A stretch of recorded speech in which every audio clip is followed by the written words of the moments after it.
Ternyata teknologi drone ini juga digunakan dalam perang Vietnam guys, di mana teknologi drone ini digunakan oleh pasukan Amerika Serikat pada saat itu untuk melakukan pengawasan dan pengintaian. Masih bersama saya Rian Dermawan dan selamat datang di Ruang Terbuka Hijau.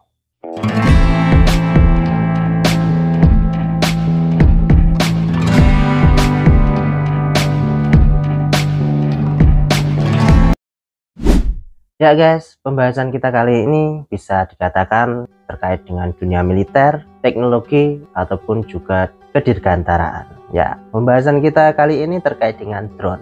Nah, belakangan ini saya berpikir, sebenarnya kapan drone itu ditemukan dan penggunaannya sebenarnya seperti apa. Nah, bisa kita ketahui lah, sekarang penggunaan drone itu bisa digunakan ya sebagai militer, sebagai fotografi, dan juga masih digunakan pertanian ataupun yang lain-lain juga. Berdasarkan hal tersebutlah, di sini saya ingin membahas terkait dengan kapan sebenarnya drone ditemukan dan sebenarnya penggunaan drone itu di awalnya itu seperti apa. Oke, tanpa lama-lama lagi, mari kita bahas lebih detail terkait dengan drone ini. Tapi sebelum itu, seperti biasanya, buat kalian yang belum subscribe, silahkan subscribe dulu channel ini agar saya semakin semangat untuk ngebuat konten buat kalian. Jangan lupa share ya. Yuk.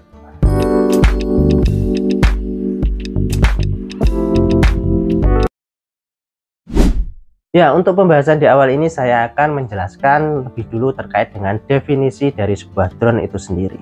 Ya, drone merupakan sebuah pesawat tanpa awak yang biasanya dikendalikan dengan sebuah remote control. Dikutip dari Center for Telecommunication and Information Engineering (CTEA) dari Monash University menyebutkan bahwasanya drone pertama kali digunakan dan dikembangkan pada tanggal 22 Agustus tahun 1849 oleh seorang insinyur asal Israel yang bernama Abraham Karem. Nah, bagaimana guys? Ternyata drone itu awalnya ditemukan atau dikembangkan oleh insinyur asal Israel. Ya, bagaimana ya? Ya, bagaimana komentar kalian terkait dengan ini? Karena bagaimanapun keadaan Israel dan Palestina ya kita bisa lihatlah seperti apa. Dan ternyata drone itu juga ditemukan atau dikembangkan oleh Abraham Karem yang berasal dari Israel atau negara ya seperti apalah negara ini. Dan kemudian drone ini mulai digunakan pada tahun 1850 dikarenakan Badan Proyek Riset Pertahanan Amerika Serikat tertarik dengan penemuan dari Abraham Karem tersebut, sehingga Badan Pertahanan Amerika Serikat ini melakukan pendanaan terhadap penemuan yang dilakukan oleh Abraham Karem asal Israel tersebut. Nah, di awal penemuan ini prototipe dari drone itu sebenarnya tidak seperti drone yang kita ketahui saat ini guys. Ternyata prototipe dari drone itu awalnya berupa seperti balon udara yang diisi peledak-peledak atau bom di dalamnya. Nah, prototipe dari drone awal ini digunakan dalam pengepungan di Venesia. Adapun cara kerja dari drone versi balon ini yaitu balon diisi dengan bahan peledak dan diluncurkan dari kapal Austria yang berlabuh di dekat Venesia, di mana setiap balon dari drone ini membawa sekitar 11 kg hingga 14 kg bom. Dan saat sudah berada di dekat target yang dituju, 200 drone yang berisi bahan peledak milik Austria tersebut kemudian menjatuhkan bom tersebut di atas kota yang dituju tersebut.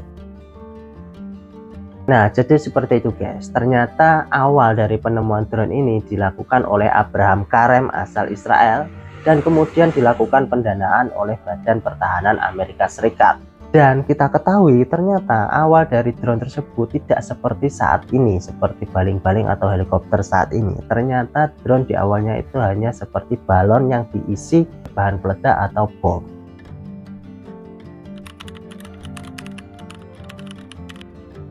Nah, ternyata drone itu sudah ada sejak Perang Dunia Pertama guys. Tepatnya tahun 1916 sampai 1917 ada banyak proyek yang mewakili teknologi drone pada era ini.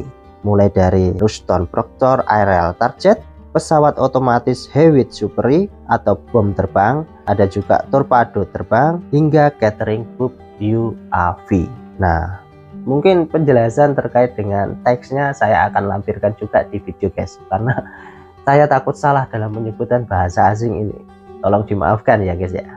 Nah, kemudian ternyata penggunaan drone ini juga berlaku di Perang Dunia Kedua, guys. Di mana pembuatan catering book UAV oleh Angkatan Darat Amerika Serikat pada tahun 1917 itu mengalami keberhasilan yang sangat besar.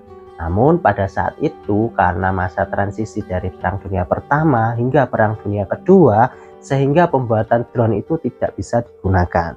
Nah, kemudian di masa transisi antara Perang Dunia Pertama dan Perang Dunia Kedua, militer Angkatan Laut Inggris melakukan tes desain udara seperti RAL Leering atau ketapel yang ditembakkan dari kapal perang HMS Stronghold untuk bisa diluncurkan secara autopilot pada tahun 1927 hingga 1929.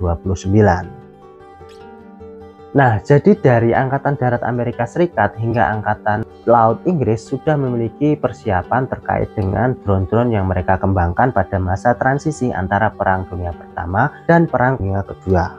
Nah, selama waktu tersebut ada proyek untuk latihan dengan kode DH-82D Queen B. Ya, tulisannya mungkin seperti ini guys, lebih jelasnya. Karena ya seperti yang sudah saya jelaskan tadi, saya takut ada kesalahan dalam penyampaian dalam berbahasa asing ya. Ya, tolong dimaklumi ya guys ya. Nah, kode tersebutlah yang disinyalir menjadi awal dari penggunaan nama drone yang kita kenal saat ini. Nah, pada saat Perang Dunia Kedua inilah penggunaan drone secara remote control mulai diproduksi secara massal atau besar-besaran. Nah, di mana pada tahun 1930-an ada seorang aktor film yang sangat hobi terhadap pesawat radio kontrol yang bernama Reginald Dendy yang memproduksi sekitar 15.000 drone untuk Angkatan Darat di dalam Perang Dunia Kedua tersebut. Wah, bayangin guys, ada 15.000 drone yang digunakan selama Perang Dunia Kedua, di mana drone ini dikembangkan oleh seorang aktor film yang sangat hobi dengan pesawat radio kontrol, di mana dia menciptakan sebuah perusahaan untuk memproduksi drone-drone tersebut dan digunakan untuk Angkatan Darat selama Perang Dunia Kedua. Luar biasa. Nah, ternyata teknologi drone ini juga digunakan dalam Perang Vietnam guys, di mana teknologi drone ini digunakan oleh pasukan Amerika Serikat pada saat itu untuk melakukan pengawasan dan pengintaian selama Perang Vietnam di sana. Nah, jadi seperti itu guys, ternyata selama Perang Dunia itu drone sudah digunakan dalam medan pertempuran. Ya, ternyata drone itu digunakan sudah sangat lama guys. Setahu saya drone itu hanya digunakan dalam bidang fotografi di saat ini, dan baru digunakan untuk militer ya tahun-tahun belakangan ini. Ternyata drone sudah ada sejak dulu kala. Ya, ini merupakan sebuah pengetahuan bagi saya guys ya. Nah, kemudian kita masuk ke pembahasan mengenai bagaimana perkembangan drone di negara kita Indonesia ini. Nah, ternyata Indonesia sendiri itu sudah pernah membuat drone sendiri bermodel UAV pada tahun 1978 guys. Nah, mengutip dari aviahistory.com, ada sebuah cerita yang menuliskan tentang sejarah drone buatan PT Chandra Dirgantara yang berjudul Kisah Drone Chandra Dirgantara, di mana di tahun tersebut PT Chandra Dirgantara ini bekerja sama dengan Lembaga Penerbangan dan Antariksa Nasional atau biasa kita sebut LAPAN yang dipimpin oleh staf teknik Soeharto dan membuat drone dengan kode XTG-1 atau XTG-1, di mana drone buatan PT Dirgantara dengan LAPAN tersebut difungsikan atau digunakan untuk melakukan pemantauan atau pengintaian dan juga pemetaan, di mana drone buatan PT Chandra Dirgantara dan LAPAN tersebut menggunakan mesin tunggal dengan payload kamera yang dikontrol oleh RC Futaba, 6 channel yang dimodifikasi.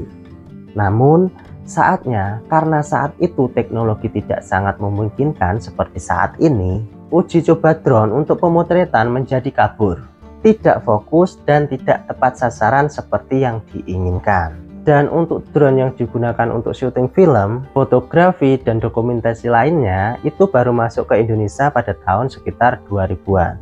Dan kemudian dari situlah dibentuklah tim asosiasi yang beranggotakan PT Dirgantara Indonesia, LAPAN, BPPT, dan Lembaga Elektronik Nasional dengan tujuan untuk mengembangkan pesawat tanpa awak yang satu ini. Nah, tentunya penggunaan drone sendiri juga diatur oleh negara guys. di mana penggunaan drone diatur dalam undang-undang dengan menerbitkan lisensi untuk penerbangan drone dan perizinan pada beberapa tempat tertentu untuk menerbangkan drone tersebut. Hingga saat ini, penggunaan drone selain untuk kepentingan pribadi, tentunya drone juga digunakan untuk kepentingan proyek-proyek dalam melakukan pemetaan. Nah, jadi seperti itu guys. Ada juga regulasi yang mengatur tentang bagaimana kita menerbangkan drone tersebut. Ya, tentunya ini sangat penting. Karena apa? Karena jika kita melakukan atau menerbangkan drone sesuai keinginan kita tanpa memperhitungkan tempat dan wilayah tersebut, tentunya itu juga akan membahayakan lingkungan sekitar. Ya, kali aja kita menerbangkan di tempat yang tidak semestinya. Itu juga akan mengganggu navigasi juga. Bagaimana menurut kalian? Jika ada yang salah, tolong dikoreksi ya guys ya. Karena bagaimanapun saya juga mengambil data itu masih belum atau masih ada yang kurang lah intinya.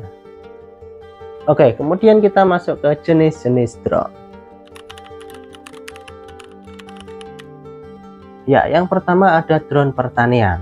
Ya, drone pertanian ini tentunya digunakan untuk para petani mengelola sawahnya, dimana dengan adanya drone ini diharapkan bisa membantu para petani untuk menyingkat waktunya dalam pemberian pupuk ataupun dalam perawatan lah intinya. Jadi petani itu bisa memaksimalkan hasil pertaniannya dengan bantuan drone ini guys. Nah, kemudian ada drone untuk industrial, di mana drone industrial ini biasanya digunakan dalam proyek-proyek untuk melakukan pemetaan, pertambangan, minyak dan gas, dan kemudian juga bisa digunakan untuk pemantauan proyek jalan. Seperti itu guys, ya seperti industrial biasanya lah. Nah, kemudian juga ada delivery drone, di mana drone ini yang sangat unik dan sangat spesial. Karena apa? Drone ini merupakan drone delivery atau kurir drone, di mana drone ini dirancang dan dikembangkan oleh perusahaan Amerika Serikat yaitu Amazon. Di mana kita ketahuilah perusahaan Amazon itu merupakan marketplace, di mana penggunaan drone ini biasanya digunakan oleh perusahaan Amazon untuk mengantar barang-barang mereka. Dan untuk delivery drone milik Amazon ini memiliki kekuatan untuk membawa barang dengan bobot mencapai 8-13 kg. Dan untuk saat ini drone milik Amazon ini kebanyakan digunakan oleh militer, di mana drone milik Amazon ini digunakan untuk mengantar logistik militer tersebut dan juga bisa digunakan untuk mengantar logistik ke lokasi bencana. Nah, bagaimana jika marketplace di Indonesia ini menggunakan drone? Pasti tentunya ada pro dan kontra di sana. Tapi bagaimana menurut kalian? Mungkin bisa ditulis di kolom komentar ataupun ada saran mengenai drone delivery ini. Nah, kemudian juga ada GPS drone, di mana drone ini biasanya akan kembali setelah kita terbangkan itu akan kembali ke titik GPS kita itu. Tapi tentunya untuk drone GPS ini kita harus hati-hati ya, karena bagaimanapun ketika cuaca sangat buruk, khawatirnya drone GPS ini tidak bisa menemukan arah pulang kembali ke titik lokasi GPS yang sudah kita tentukan. Nah, sedikit ada cerita nih guys, teman saya itu ada yang memiliki drone, tapi dia itu menerbangkannya asal-asalan. Ya, akhirnya drone-nya hilang, jatuh, dan tidak bisa kembali ke titik semula yang diharapkan. Ya, akhirnya sekarang dia hanya memiliki remote controlnya saja, sementara drone-nya sudah hilang, entah ketahui di mana. Bagaimana menurut kalian? Jika ada yang unik atau seperti apa bisa tulis di kolom komentar juga ya guys ya. Kita mungkin bisa berdiskusi di sana. Nah, kemudian juga ada quadcopter drone, di mana drone ini ya biasa kita miliki lah atau biasa kita gunakan sehari-hari. Mungkin buat vlog atau konten atau seperti apa, atau fotografi juga. Ya, drone quadcopter ini biasa kita miliki atau bisa kita temui di pasaran atau marketplace yang ada di Indonesia. Ya, mungkin itu dulu guys sedikit pembahasan terkait dengan drone ini. Jika ada yang salah dalam penyampaian informasi dan pengucapan tolong dikoreksi dan tolong dimaafkan. Dan tentunya dengan adanya video ini sedikit bisa menambahkan informasi atau bisa sedikit bermanfaat bagi kita semua. Ya, kemudian juga tolong dimaklumi data yang saya ambil ini mungkin masih ada kekurangan ataupun kurang lengkap. Dan buat kalian yang ingin request terkait dengan pembahasan selanjutnya bisa tulis saja di kolom komentar. Oke, saya Rian Darmawan dari Ruang Terbuka Hijau. Sampai ketemu di video selanjutnya. Bye.